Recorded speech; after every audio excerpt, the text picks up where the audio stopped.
राम राम। आज मैं निर्जला एकादशी व्रत कथा बताऊं। पांडव निर्जला एकादशी व्रत कथा। एकादशी व्रत कथा हिंदू में सबसे अधिक प्रचलित व्रत माना जाता है। वर्ष में 24 एकादशियां आती है, किंतु इन सभी में एकादशियों में सबसे श्रेष्ठ शुक्ल एकादशी सबसे बढ़ के है, फल देने वाली समझी जाती है, क्योंकि इस एकादशी व्रत रखने पर वर्ष भर की एकादशियों के व्रत का फल प्राप्त होता है। निर्जला एकादशी व्रत अत्यंत संयम साध्य है। इस युग में यह व्रत संपूर्ण सुख भोग अंत में मोक्ष कहा गया है। कृष्ण पक्ष में शुक्ल पक्ष के दोनों पक्षों की एकादशी अन्य खान वर्जित है। निर्जला एकादशी व्रत का पौराणिक महत्व व्याख्यान भी कर रोचक नहीं है। जब सर्वज्ञ वेद व्यास ने पांडव को चारों पुरुषार्थ धर्म अर्थ काम मोक्ष देने वाले एकादशी व्रत का संकल्प करवाया, तब युधिष्ठिर ने कहा, जनार्दन श्रेष्ठ मास के शुक्ल पक्ष में जो एकादशी पड़ती हो, कृपया उसका वर्णन कीजिए। भगवान श्री कृष्ण ने कहा, हे राजन, इसका वर्णन परम धर्मात्मा शश्वती नंदन व्यासी करेंगे, क्योंकि ये संपूर्ण शास्त्रों के सर्वज्ञ वेद वेद्यागों के प्रांगत विद्वान है। तब देवव्यास जी कहने लगे, कृष्ण पक्ष और शुक्ल पक्ष दोनों पक्षों की एकादशी में अन्न खाना वर्जित है। द्वादशी के दिन स्नान करके पवित्र हो और फूलों से भगवान केशव जी की पूजा करे। फिर नित्य कर्म समाप्त होने के पश्चात पहले ब्राह्मणों को भोजन देकर अंत में स्वयं भोजन करे। यह सुनकर भीमसेन बोले, परम बुद्धिमान पितामह, मेरी उत्तम बात सुने। राजा युधिष्ठिर, माता कुंती, द्रौपदी, अर्जुन, नकुल, सहदेव ये एकादशी को कभी भोजन नहीं करते। मुझसे ही हमेशा यही कहते हैं कि भीमसेन, एकादशी को तुम न खाया करो, परंतु मैं उन लोगों से यही कहता हूँ कि भूख नहीं सही जाएगी। भीमसेन की बात सुनकर व्याम जी ने कहा, तुम नरक को दूषित समझते हो तो तुम्हें सर्वलोक की प्राप्ति अभिनिष्ट है, और तो दोनों पक्षों की एकादशियों के दिन भोजन नहीं कराना चाहिए। भीमसेन बोले, महाबुद्धिमान पितामह, मैं आपके सामने सच कहता हूँ, मुझसे एक बार भोजन करके भी व्रत नहीं किया जा सकता, तो फिर मैं उपवास करके मैं कैसे रह सकता हूँ। मेरे उदर में व्रक नामक अग्नि सदा प्रज्वलित रहती है, अतः मैं बहुत अधिक खाता हूँ, तभी यह शांत होती है। इसीलिए महामुनि, मैं पूरे वर्ष भर में केवल एक ही उपास कर सकता हूँ, जिसमें स्वर्ग की प्राप्ति सुलभ हो, जिसके करने से कल्याण का भागी हो सकूं। ऐसा कोई एक निश्चित करके बताइए, मैं उसका यथोचित रूप से पालन करूँगा।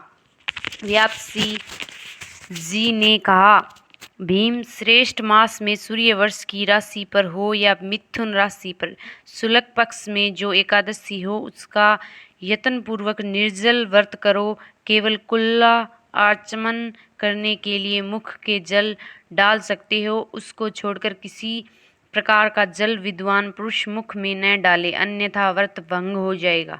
एकादशी को सूर्योदय से लेकर पूरे दूसरे दिन तक सूर्योदय तक मनुष्य जल का त्याग करे तो यह व्रत पूर्ण होता है।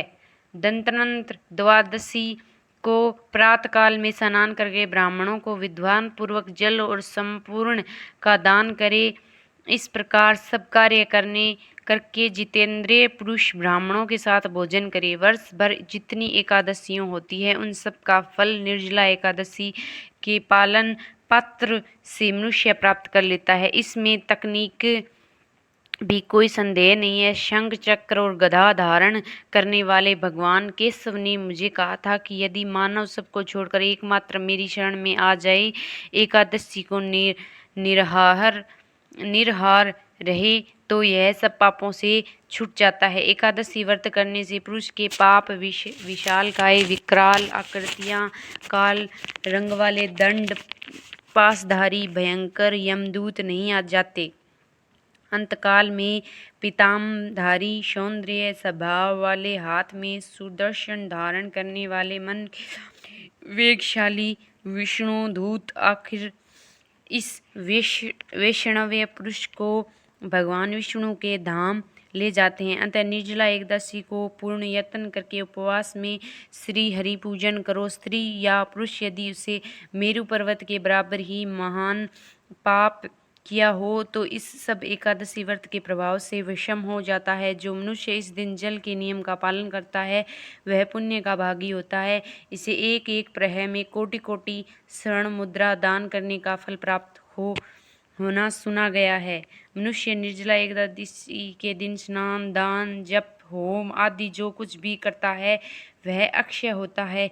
यह भगवान श्री कृष्ण का कथन है। निर्जला एकादशी के विश्व पूर्वक उत्तम रीति से उपवास करने मानव वैष्णव पद को प्राप्त कर लेता है। जो मनुष्य एकादशी के दिन अन्न खाता है वह पाप का भोजन करता है। इस लोक में वह चंडाल के समान है, मरने पर दुर्गति का प्राप्त होता है। जो श्रेष्ठ शुक्ल पक्ष में एकादशी को उपवास करने के दान करने के परम पद को प्राप्त होंगे, जिन्होंने एकादशी का उपवास किया है वह ब्रह्म हत्यारे, शराबी, चोर, गुद्रोही होने पर सब पातकों से मुक्त हो जाते हैं। कुंती नंदन निर्जला एकादशी के दिन श्रद्धालु स्त्री पुरुषों के लिए जो विशेष दान और कर्तव्य विहित है उन्हें सुनो। उस दिन जल में शयन करने वाले भगवान विष्णु का पूजन और जलमयी धेनु का दान करना चाहिए, अन्यथा प्रयत्न धेनु या घृतमयी धेनु का दान उचित है। पर्याप्त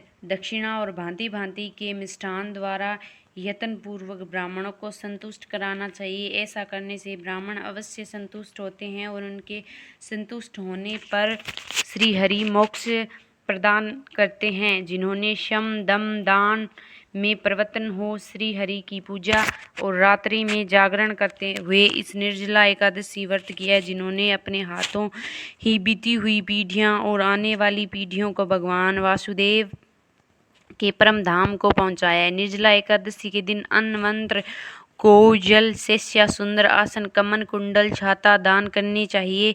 जो श्रेष्ठ या सुपात्र ब्रह्मा को जूता दान करता है वह सोने के विद्यमान पर बैठकर सर्वलोक में प्रतिष्ठित होता है। जो एकादशी की महिमा भक्ति पूर्वक सुनकर अथवा उसका वर्णन करता है वह सर्वलोक में जाता है। चतुर्दशीयुक्त अमावस्या को सूर्य ग्रहण के समय श्राद्ध करके मनुष्य जिस फल को प्राप्त करता है वही फल उसके श्रवण से भी प्राप्त होता है। पहले दशा धावन करके यह नियम लेना चाहिए, मैं भगवान के सुख की प्रसन्नता के लिए एकादशी को निहार रहकर आचमन के सिवा दूसरे जल का त्याग करूंगा। द्वादशी को देश्वर भगवान विष्णु का पूजन करना चाहिए। गंध, धूप, पुष्प, सुंदर वस्त्र से विधि पूर्वक पूजन करके जल के घड़े के दान का संकल्प करते हुए निम्नलिखित मंत्र का उच्चारण करें। संसार सागर में से तारने वाले हे देव श्रीकेश, इस जल के घड़े का दान करने से आप मुझे परम गति की प्राप्ति करवाए। भीमसेन, श्रेष्ठ मास में शुक्ल पक्ष की जो शुभ एकादशी होती है उसका निर्जल व्रत करना चाहिए। उस दिन श्रेष्ठ ब्राह्मणों को शक्कर के साथ जल के घड़े का दान करने चाहिए। ऐसा करने से मनुष्य भगवान विष्णु के समीप पहुंचकर आनंद का अनुभव करता है। तत्पश्चात द्वादशी को ब्राह्मण भोजन कराने के बाद स्वयं भोजन करे। जो इस प्रकार पूर्ण रूप में पापनाशिनी एकादशी का व्रत करना वह सब पापों से मुक्त हो जाना आनंदमय पद को प्राप्त होता है। यह सुनकर भीमसेन ने भी इस शुभ एकादशी का व्रत आरंभ किया। तब से यह लोक पांडव द्वादशी के नाम से विख्यात है।